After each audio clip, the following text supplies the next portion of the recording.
మా కంపెనీ పేర్లు కానీ మా వర్క్ ప్లేసులు కానీ మిస్యూజ్ చేసుకొని ఫాల్స్ ఇన్ఫర్మేషన్ని సర్క్యులేట్ చేస్తున్నారు.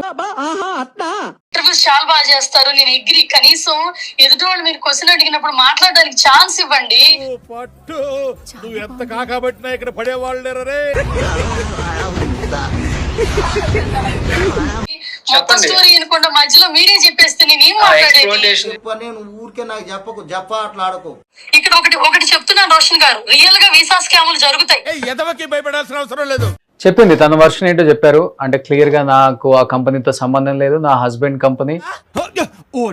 పెట్టావు కదా ఫిట్టింగ్. అంటే వీడియోలలో ఆమె డామినేషన్ ఏ విధంగా ఉంటుందో సేమ్ అదే విధంగా. సో నాకు సంబంధమే లేదు, మా హస్బెండ్, నేనేమో దాంట్లో డైరెక్టరా.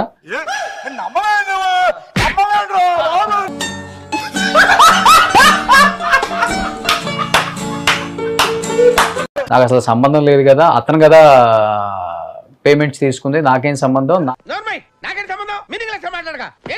నా ఫోటోలు వాడి లేకపోతే నా పేరు వాడి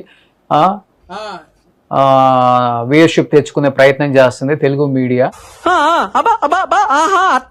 మరి ఇన్ని సంవత్సరాల నుంచి నువ్వు చేసిన పని ఏంటి?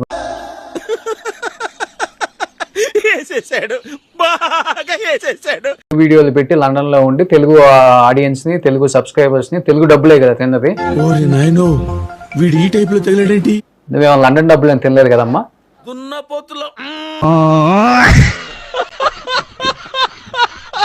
మోసం చేసిన దాంట్లో మరి భార్యాభర్తలో వాటా ఇద్దరిది ఉంటుంది.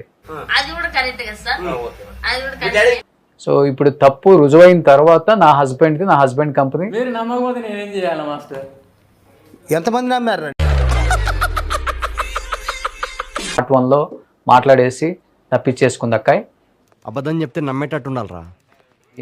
ఎంత దారుణంగా ఉన్నారంటే మనుషులు.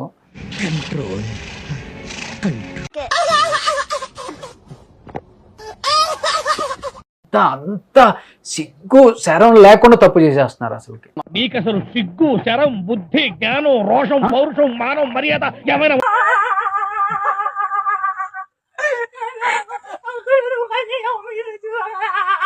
మనం ప్రేమిస్తున్నాం, వాళ్ళే మనల్ని ప్రేమించట్లా.